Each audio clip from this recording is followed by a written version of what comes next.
नमस्कार दोस्तों, स्वागत है आपका और आपके साथ मैं हूं आशिमा त्यागी।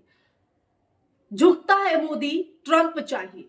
दोस्तों, ये कोई नारा नहीं है बल्कि भारत की विदेश नीति पर उठता हुआ एक सबसे बड़ा सवाल है। सवाल ये नहीं है कि भारत अमेरिका से दोस्ती क्यों चाहता है। सवाल ये है कि क्या दोस्ती की कीमत राष्ट्रीय हितों की कुर्बानी देकर चुकाई जानी चाहिए। खबरें सामने आ रही हैं कि चाबहार पोर्ट से भारत ने खुद को पीछे खींच लिया है और वो भी कथित तौर पर डोनाल्ड ट्रंप के दबाव में।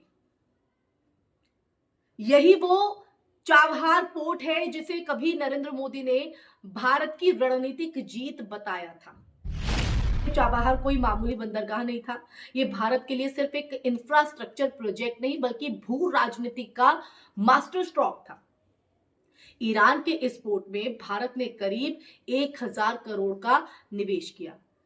ये वही चाबहार है जो भारत को पाकिस्तान को बाईपास करके सीधे अफगानिस्तान, मध्य एशिया और यूरोप तक पहुंचा देता था। ये वही प्रोजेक्ट था दोस्तों जिससे भारत को चीन के ग्वादर पोर्ट और बेल्ट एंड रोड इनिशिएटिव का जवाब देना था। लेकिन आज हालात ये हैं कि वही प्रोजेक्ट अचानक बोझ बन गया। आखिर क्यों क्यों अचानक वो बोझ बन गया, यही मैं आज आपको आगे बताऊंगी इस चर्चा के माध्यम से। लेकिन उससे पहले आप सोचिए अगर यही 1000 करोड़ रुपए आम जनता पर खर्च किए जाते तो करीब 1 लाख लोगों के खातों में 1-1 लाख रुपए जा सकते थे। सरकारें यही तर्क देकर सामाजिक योजनाओं पर सवाल उठाती है, लेकिन जब वही पैसा रणनीतिक प्रोजेक्ट में लगाया गया और फिर उसे यूं ही छोड़ दिया गया तो सवाल उठना लाजमी है। जवाबदेही किसकी है दोस्तों, आप बताइए किसकी है जवाबदेही। खुद मोदी सरकार ने संसद से लेकर अंतरराष्ट्रीय मंचों तक चाबहार की अहमियत गिनाई थी। ये बताया गया था कि कैसे ये पोर्ट भारत को पाकिस्तान की भौगोलिक नाकेबंदी से आजादी दिलाता है, कैसे इससे भारत का व्यापार सस्ता होगा, सुरक्षित होगा और तेज होगा। फिर अचानक ऐसा क्या बदल गया? क्या भारत की जरूरतें बदल गई या वॉशिंगटन के आदेश ज्यादा अहम हो गए? तो दोस्तों, अगर हम देखें पूरी तरीके से तो असली कहानी यहां से शुरू होती है, यहीं से इसकी शुरुआत होती है। अमेरिका का ईरान पर प्रतिबंध और उस प्रतिबंध की छाया में भारत की विदेश नीति। ट्रंप प्रशासन के दौर में ईरान पर मैक्सिमम प्रेशर नीति लागू की गई। भारत को बार बार चेतावनी दी गई कि अगर वो ईरान से तेल खरीदेगा या बड़े प्रोजेक्ट चलाएगा तो उस पर भी आर्थिक प्रतिबंध लग सकते हैं। सवाल यह है कि क्या भारत जैसे देश को हर अमेरिकी राष्ट्रपति के मिजाज के हिसाब से अपनी रणनीति बदलनी चाहिए? तो दोस्तों, यहीं पर मोदी की मजबूत नेता वाली जो छवि है वो उस पर सबसे बड़ा सवाल खड़ा होता है।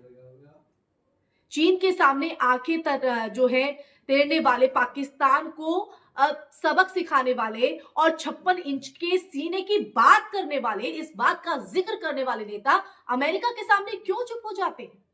वहां चुप्पी क्यों साध ली जाती है? कोई सवाल क्यों नहीं उठाया जाता है? क्यों ट्रंप के एक बयान, एक ट्वीट या एक इशारे से भारत की नीतियां डगमगा जाती हैं?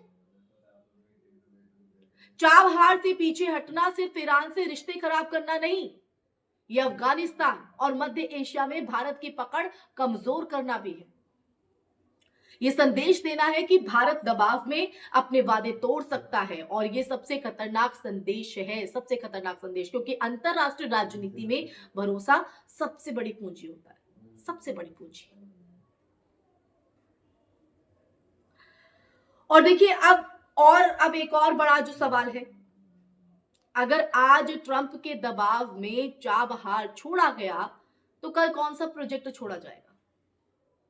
क्या कल रूस के साथ डील पर ब्रेक लगेगा? क्या ब्रिक्स जैसी वैकल्पिक व्यवस्थाओं से दूरी बनाई जाएगी?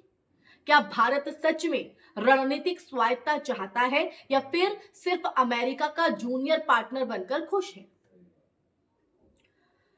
तो दोस्तों देखिए, विडंबना यह है कि यही सरकार देश के अंदर राष्ट्रवाद की सबसे ऊंची आवाज लगाती है। लेकिन जब असली राष्ट्रहित की परीक्षा होती है तब घुटने टेक दिए जाते हैं। विदेश नीति भाषणों से नहीं, फैसलों से मापी जाती है, फैसलों से। और चाबहार पर लिया गया फैसला ये आने वाले सालों तक भारत को महंगा पड़ सकता है। जी हां, महंगा। दोस्तों, अंत में सवाल सीधा है, क्या भारत की विदेश नीति अब नई दिल्ली में बनती है या वॉशिंगटन में, माफ कीजिएगा। क्या मोदी सरकार के लिए राष्ट्रहित से ज्यादा जरूरी ट्रंप की नाराजगी है, उस पर मौन साधना, उस पर चुप्पी साधना? और देखिए, सबसे अहम, क्या हम सिर्फ नारे सुनते रहेंगे या इन फैसलों की कीमत भी चुकाएंगे? मोदी है तो मुमकिन है। तो ऐसे में दोस्तों, लेकिन सवाल ये है, मुमकिन किसके लिए? भारत के लिए या ट्रंप के लिए? ये सवाल यहां पर खड़ा होता है। तो ऐसे में देखना होगा कि ट्रंप तो बार बार ये कहते हैं, इस बात को बार बार बताते हैं कि किस तरह से वो मीडियोकर की भूमिका निभाते हैं, किस तरह से वो इनिशिएटिव लेते हैं, किस तरह से वो सख्ती लेते हैं, और वो फैसला लेते भी हैं। ऐसा दिखाते भी नहीं, वो लेते भी हैं। लेकिन जब ट्रंप बार बार अपनी मैं का जिक्र करते हैं, तब भारत की तरफ से जवाब क्यों नहीं जाता है, ये बड़ा सवाल है। तो इस पर आपका नजरिया क्या कहता है दोस्तों? इसी सवाल के साथ मैं इस चर्चा में यही विराम लगाना चाहूंगी। ये चर्चा आपको कैसी लगी? आप इस हकीकत को किस तरह से देखते हैं?